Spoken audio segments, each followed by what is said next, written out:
রংপুর মহানগর বিএনপির আহ্বায়কের কাছে আসতে চাই শামসুজ্জামান শামু। 24-এর গণঅভ্যুত্থানে রংপুরের যে অবদান এবং দীর্ঘদিন ধরে আমরা রংপুরকে বৈষম্যের বিভিন্ন ইস্যুতে দেখি, রংপুর অঞ্চলকে বৈষম্যের একটা শিকার আগের সরকার, তার আগের সরকার সবসময় আমরা দেখে এসেছি। 24-এর আন্দোলনে এত বড় ভূমিকা রাখবার পরেও গত এক বছরের বেশি সময় অন্তর্বর্তী সরকার পার করলো, রংপুরের মানুষের বৈষম্য বা রংপুরের সাথে অন্য জেলার যে বৈষম্য হয়, অন্য বিভাগের যে বৈষম্য হয়, সেটি কতখানি কমলো? এই রংপুরের প্রতি এবং রংপুরের মানুষের প্রতি যে বৈষম্য করা হচ্ছে, এটা আমি রংপুরের নাগরিক হিসাবে নিন্দা জানাই। জুলাইয়ের অভ্যুত্থান, এই অভ্যুত্থানে রংপুরের যে ত্যাগ, আমাদের প্রিয় ছাত্র নেতা আবু সাঈদের শহীদ হওয়ার পর থেকে সারা বাংলাদেশে এই জুলাই আন্দোলন যেভাবে ছড়িয়ে গেছে এবং সেই আবু সাঈদের মৃত্যুর পরে, শহীদের হওয়ার পরেই কিন্তু এই ফ্যাসিস্ট বিরোধী আন্দোলন বাংলাদেশে জোরদার হয়েছে। তিনটা রাজনৈতিক দল যারা ইতিপূর্বে ক্ষমতায় ছিল, এই তিন রাজনৈতিক, আমার দল সহ তিন রাজনৈতিক দলের যদি আমরা চিন্তা করি, প্রথমেই একটা হচ্ছে আওয়ামী লীগ দীর্ঘ সময়ে যে ক্ষমতায় থাকলো, তারা কিন্তু তাদের যে আওয়ামী লীগের প্রধান শেখ হাসিনা, সে যেখানে জন্মগ্রহণ করেছেন, দেখা গেছে যে সেই জেলাটার উন্নয়ন হয়েছে, সেটা গোপালগঞ্জ, ব্যাপক উন্নয়ন হয়েছে। বিএনপির দিকে তাকাই, বগুড়ায় বিএনপির সময়ে অনেক উন্নয়ন হয়েছে। এই দীর্ঘ সময় ধরে আমরা রংপুরের মানুষ বঞ্চিত হয়েছি। এই দীর্ঘ সময় জাতীয় পার্টি এবং এরশাদের পার্টি এই রংপুর অঞ্চলের নেতৃত্ব দিয়েছে, কিন্তু রংপুরের কোনো উন্নয়ন সাধিত হয়নি।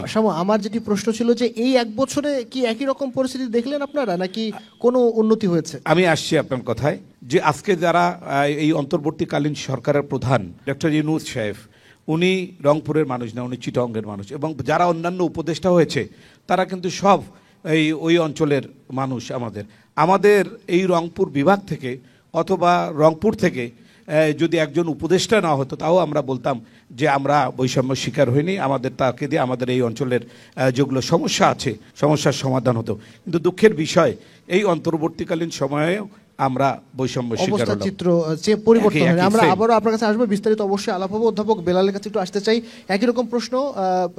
জনাব শামু বলছিলেন যে একজন উপদেষ্টাও নেওয়া হয়নি এই অন্তর্বর্তী সরকারের এই সময়টিতে, অথচ এই সরকারের অথবা একই সাথে যদি বলি এই বিপ্লবের অন্যতম কারিগর কিন্তু এই রংপুর এবং শহীদ আবু সাঈদ। আপনি কি বলবেন, এই আপনার দৃষ্টিভঙ্গি কি?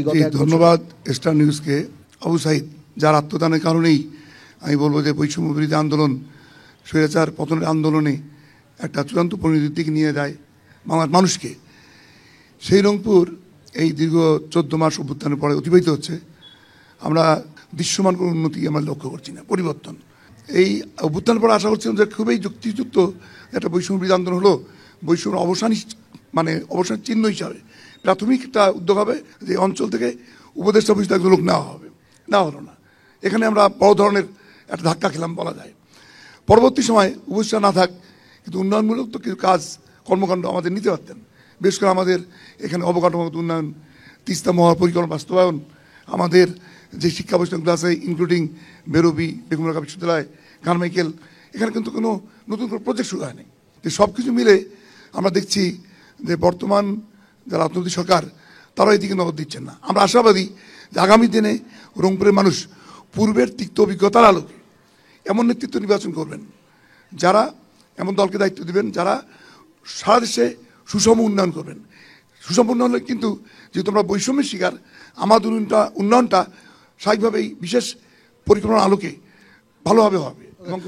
বেলাল, আপনাকে অসংখ্য ধন্যবাদ। আমরা আরও বিস্তারিত আলাপ করবো, তার আগে একটু আমি এনসিপি যিনি নেতা রয়েছেন আসাদুল্লাহ আল গালিব, তার কাছে একটু জানতে চাই, মানে কেন আপনারা তো আরও ভালো বলতে পারবেন, আবু সাঈদের রক্তে আপনারা তো আন্দোলন করলেন, সংগ্রাম করলেন, আবু সাঈদের মাধ্যমে তো মূলত এই আন্দোলনটা স্ফুলিঙ্গের মতো ছড়িয়ে পড়লো, কেন এনসিপিও ব্যর্থ হলো? রংপুরের এই দুজন বড় বড় দল বাংলাদেশে, তারা বলছেন একই রকম কথা, আপনাদের সাথে সরকারের ভালো সম্পর্ক, বলা হয় আপনারাই সরকারকে বসিয়েছেন, কেন আপনারা এই জায়গাগুলোতে ব্যর্থ হলেন বা গত এক বছর বা 14 মাসে রংপুরের উন্নয়নের এই জায়গাগুলোতে? জাতীয় নাগরিক পার্টির সাথে সরকারের ভালো সম্পর্ক আছে বা এর সাথে আমি একমত না। আমি শুরুতে বলবো যে অন্তর্বর্তীকালীন সরকার আছে, এই সরকার বাংলাদেশের সকল রাজনৈতিক দলকে সাথে নিয়েই সমানভাবে দেখে আসলে কাজ করছে। কিন্তু গালিব আমরা দেখি প্রশাসন ডিসিএসপি সবাই আপনাদের ফোন টোন করে আর কি, খোঁজ খবর নেয়, আপনাদের সহযোগিতা নিয়ে কাজ করে, মানে এটা তো খারাপ না, সরকারকে আপনারা সহযোগিতা করতেই পারেন। কিছু কিছু ক্ষেত্রে আরো আমরা যেটা দেখছি আর কি, সেটা হচ্ছে গিয়ে এই সরকার কিংবা এই সরকারের যে আমলা কিংবা প্রশাসন, তারা বাংলাদেশের বড় দুইটা দলের নাম করে আসলে তাদেরকেই বেশি প্রায়োরিটি দিচ্ছে। এটা হচ্ছে আমাদের আপনারাও তো ফিল্ডের বিভিন্ন আসলে জায়গায় ঠিকাদারি, অবজারভেশন। বিভিন্ন প্রকল্প তো আপনি নিয়েছেন এই সরকারের সময়, যেই প্রশ্নটা করছিলেন সেই প্রশ্নের উত্তরে যাব আমি এখন। সেটা হচ্ছে গিয়ে যে রংপুর বরাবরই পিছিয়ে, এটার পিছনের কারণ বলা হচ্ছে গিয়ে সরকারের সুনজর নাই, বা হচ্ছে গিয়ে অনেকগুলো বিষয় এরকম নিয়ে আসা হয় যে রংপুরের সাথে বৈষম্য করা হচ্ছে। আমি আসলে এটার সাথে একমত না, আমি এটাকে এইভাবে দেখি না, একটু আমি ভিন্নভাবে দেখি। আমাদের এই অঞ্চলে আসলে নেতৃত্বের সংকট, আমরা যোগ্য নেতৃত্ব পাই নাই।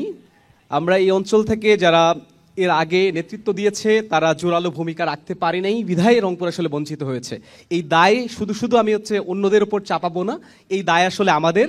আমরা যেভাবে আমাদের ভূমিকা রাখার প্রয়োজন ছিল, আমাদের নেতৃত্বের জোরালো অবস্থান রাখার কথা ছিল, সেটা আমরা পারি নাই, বিধায় আসলে আমরা বঞ্চিত হয়েছি। আমাদেরই ব্যর্থতা মনে করছেন? এটা অবশ্যই আমি মনে করতেছি যে আমাদের ব্যর্থতা। এবং আপনি যে উপদেষ্টার পরিষদে রংপুরে না থাকার বিষয়ে শামু ভাই কিংবা বেলাল ভাই যেটা বলছিলেন, দেখেন যখন রংপুর অঞ্চল থেকে কোনো উপদেষ্টা পরিষদে আসলো না, তখন কিন্তু আমরা এই বড় দুইটা দল জামাত কিংবা বিএনপির পক্ষ থেকে কোনো জোরালো ভূমিকা দেখিনি।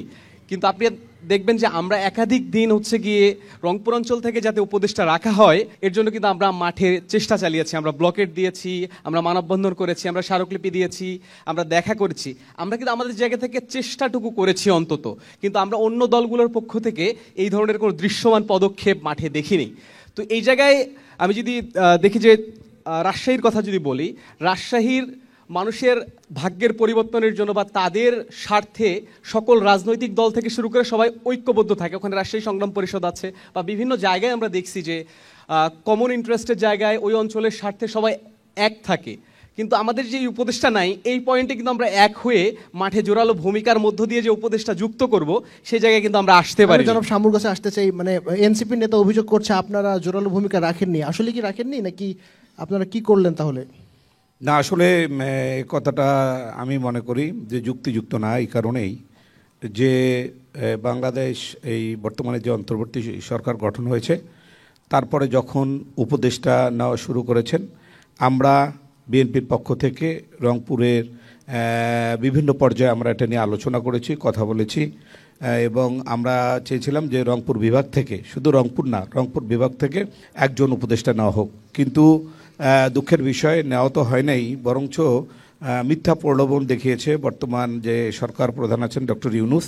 তিনি বেগম রোকেয়া বিশ্ববিদ্যালয়ে এসেছিলেন এবং বলেছেন যে বর্তমান সরকারের আমলে রংপুর হবে সবচেয়ে গুরুত্বপূর্ণ, এক নম্বর হবে রংপুর, রংপুর হবে সবচেয়ে গুরুত্বপূর্ণ জেলা বা শহর।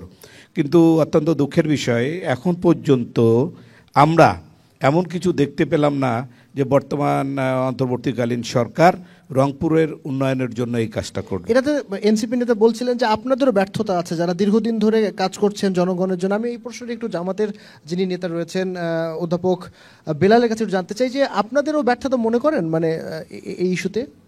ব্যর্থতা এটা হতে পারে যে এটা সমন্বিত উদ্যোগ হয়তো আমরা নিতে পারি নাই, এটা হতে পারে, কিন্তু দলীয় অবস্থান থেকে আমরা বরাবরই চেষ্টা করি। যেমন আপনি যা বললেন যে এই সরকার গঠন হওয়ার পর উপদেষ্টা পরিষদে রংপুরের লোক নেওয়া উচিত, এটা আমরা দলীয় ফর্ম থেকে বলেছি। যেটা আমার ছোটো ভাই এনসিপি নেতা বললেন হয়তো যৌথভাবে জোটবদ্ধভাবে হয় নাই, কিন্তু এটাও ঠিক যে জোটবদ্ধভাবে হওয়ার প্রয়োজনটা কেন? তারা যারা অন্তর্বর্তী সরকারে অন্তর্ভুক্ত হলেন তারা তো আন্দোলনের মাধ্যমে হয় নাই, বিভিন্ন এলাকা থেকে দাবি উঠছে আর একটাকে নেওয়া হয়েছে, ব্যাপারটা এরকম না। ব্যাপারটা হলো একটা যৌক্তিক অবস্থান থেকে যারা সরকার গঠন করলেন বা যে প্রক্রিয়া সরকার হলো, সেখানে তো খুব যৌক্তিক কারণেই রংপুরতে একজন উপদেষ্টা যাওয়ার কথা আমরা আশা করছিলাম। এটা না হওয়ার পর আমরা কিন্তু বলেছি, দলীয় ফোনা বলেছি, কিন্তু আমরা সঙ্গত কারণে ওই একটা অভ্যুত্থানের পরে আবার অন্তর্বর্তী সরকারের বিরুদ্ধে আন্দোলন করব, ওই চিন্তা হয়তো করি নাই, কিন্তু আমরা বলেছি। ধন্যবাদ আপনাকে। আমি যুক্ত করতে চাই একটু শামু ভাই এবং বেলাল ভাইয়ের প্রতি শ্রদ্ধা রেখেই বলবো যে আপনারা যেটা বলছেন যে আপনারা চেষ্টা করছেন, কিন্তু আমি যদি একটা উদাহরণটা নিই, যে কুমিল্লা বিভাগ নিয়ে যখন হচ্ছে গিয়ে সাবেক খুনি হাসিনার সঙ্গে হচ্ছে গিয়ে কুমিল্লা বিভাগের ওই সময় নেতাদের সাথে কথা হচ্ছিল, আমরা লাইভ দেখতেছিলাম যে ওইখানে হাসিনার একদম সামনাসামনি কুমিল্লা বিভাগের ওই সময়ের নেতা, যে হাসিনা বলতেছে কুমিল্লা বিভাগ কুমিল্লা নামে হবে না, উনি একদম স্পষ্ট ওনার সামনেই বলছেন যে না না, আমরা আপা কুমিল্লা নামেই বিভাগ চাই। এই যে অঞ্চলের স্বার্থে জোরালো ভূমিকা, নেতৃত্বের সর্বোচ্চ নেতৃত্বকে প্রশ্ন করা, এইরকম ক্ষেত্রে হচ্ছে আমরা উত্তরাঞ্চলের যে বিএনপি এবং জামাতকে আমরা আসলে দেখি আমরা নাই। এটা নিয়ে আরো বিস্তারিত আলোচনা করবো। আমি আমিরুজ্জামান পিয়াল, সেক্রেটারি ইসলামী আন্দোলন বাংলাদেশের কাছে আসতে চাই। উপদেষ্টা রংপুর থেকে হয়নি, সেটি তো এক ধরনের বিষয় রয়েছে। এর বাইরে গিয়েও কি আপনি দেখলেন যে গত 14-15 মাসে কোনো বৈষম্যের, মানে আপনি কি একমত বা আপনার অন্য কোনো বিষয়ে যুক্ত করবার আছে? বৈষম্যহীন বাংলাদেশ গড়তে গেলে সর্বপ্রথম ব্যক্তিকে বৈষম্যহীনভাবে নিজের চিন্তা চেতনাকে তৈরি করা উচিত।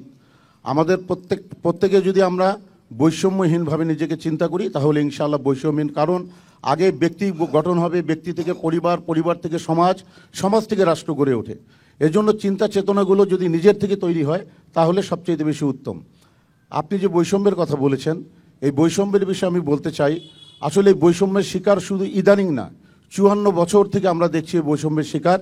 আমাদের এনসিপির যিনি মহতারাম আলোচক আছেন, তিনি যে কথাটি বলেছেন নেতৃত্বের সংকট, এর সাথে আমি একমত পোষণ করি। পাশাপাশি আরেকটা জিনিস আমি এর কারণ হিসাবে আমি যুক্ত করতে চাই। আমি মনে করি শুধু নেতৃত্ব নয়, সাথে নীতিরও প্রয়োজন আছে। আমরা ইসলামী আন্দোলন বাংলাদেশ আলহামদুলিল্লাহ, আমরা আমাদের যে রাজনীতি আমরা যে ধারণ করি, আমাদের যে নীতি আমরা ধারণ করি, এই নীতি হলো বিশ্ব মানবতার মুক্তির দূত জনাবে মোহাম্মদ রসুল্লাহ সাল্লাহ আলাইহি সাল্লাম যে নীতি দিয়েছিলেন, তিনি বলেছিলেন সেই ইরানি হোক আর বাংলাদেশি হোক আর অ্যারাবিয়ান হোক, যে প্রান্তের গোটা পৃথিবীটাই হলো এক জাতি। এবং আমরা মনে করি এই সমস্ত মানবতার যে কেন্দ্রবিন্দু, এটা আমাদের ভিতরে লালিত হওয়া দরকার। যদি আমরা এরকম ইসলামী যে নীতিটা আছে, এই নীতিটাকে ধারণ করে আমরা যদি কাজ করতে পারতাম তাহলে কারো প্রতি কোনো বৈষম্য থাকতো না। একটি বৈষম্যহীন, আমরা রংপুর কেন, বৈষম্যহীন বাংলাদেশ গড়তে পারতাম। যে আমি প্রত্যেকটি দলের আমি প্রতিনিধি হিসেবে প্রত্যেকের প্রতি, এখানে হিন্দু, বৌদ্ধ, খ্রিস্টান থেকে শুরু করে প্রতিটি দলের প্রতিনিধি হয়ে আমি ইনশাআল্লাহ প্রত্যেকের ক্রাইসিসের সামনে আমার এই ক্রাইসিসগুলো সমাধান করাই হবে আমার মুখ্য বিষয়। আমি এবারে প্রশ্নটা আপনাকে দিয়ে শুরু করতে চাই, সেটি হলো যে রংপুর মেডিকেল কলেজ হাসপাতাল এখানে রয়েছে, 1000 শয্যার একটি হাসপাতাল রয়েছে, আরও বিভিন্ন রকমের উপজেলা স্বাস্থ্য কমপ্লেক্স তো রয়েছে, বেসরকারি ক্লিনিক রয়েছে। আমরা কাজ করছিলাম গত 2 দিন ধরে, দেখছিলাম যে রংপুরের স্বাস্থ্য সেবার যে বেহাল দশা, মানে বিভাগ হবার কারণে বাকি 8টা জেলা থেকেও কিন্তু বেশিরভাগ রোগীকে এখানেই পাঠানো হয়। মানে কি দেখেন রংপুরের এই স্বাস্থ্য খাতের এই পরিস্থিতি, আপনার কাছে কি মনে হয়? চিকিৎসক সংকটের কথা আমরা শুনছিলাম, সিন্ডিকেট রয়েছে, এবং আগে আমরা শুনলাম যে আওয়ামী লীগের আমলে এক ধরনের সিন্ডিকেট হতো, এখন আর এক ধরনের সিন্ডিকেট হচ্ছে। আপনি কিভাবে দেখেন এই রংপুরের স্বাস্থ্য খাতের সংকটগুলোকে? আসলে এই রংপুরের স্বাস্থ্যগত সমস্যা শুধু আঞ্চলিক সমস্যা না, আপনি দেখেন আমাদের রাষ্ট্রীয় নীতিগত সমস্যা। আজকে আওয়ামী লীগের পিরিয়ডে আওয়ামী লীগের লোকজন, বিএনপির পিরিয়ডে বিএনপির লোকজন, এই যে আমাদের আত্মকেন্দ্রিক যে চিন্তা, এই আত্মকেন্দ্রিক রাজনৈতিক চিন্তা থেকে যতক্ষণ আমরা বের হয়ে আসতে না পারবো ততক্ষণ পর্যন্ত এই সমস্যাগুলো সমাধান করা সম্ভব নয়। একটা সিন্ডিকেট আছে, আমি আপনাকে বলি, রংপুর মেডিকেল কলেজ ধাপ মেডিকেল মোড়ে অবস্থিত। আপনি ভেবে দেখেন 33 নম্বর ওয়ার্ড, সেখান থেকে যদি একজন মাতা যদি অসুস্থ হয়, প্রসব বেদনা ওঠে, সেই মাতাকে নিয়ে আসতে ধরে রাস্তাতেই প্রাণ চলে যাচ্ছে, এরকম হয়। সেখানে কোনো মাতৃসেবা ক্লিনিক গড়ে ওঠে নাই। আমাদের এমন অনেক ওয়ার্ড আছে যেখানে আমাদের কাঁচা রাস্তা, আসারও অনেক সংকট আছে। সেখানে যদি রাত্রি 2টার সময় কেউ অসুস্থ হয়ে যায় বা তার হার্টের রোগীর যদি একটা প্রাথমিক চিকিৎসার প্রয়োজন হয়, সেই চিকিৎসা দেওয়ার কিন্তু ব্যবস্থা আমাদের রংপুরে নাই।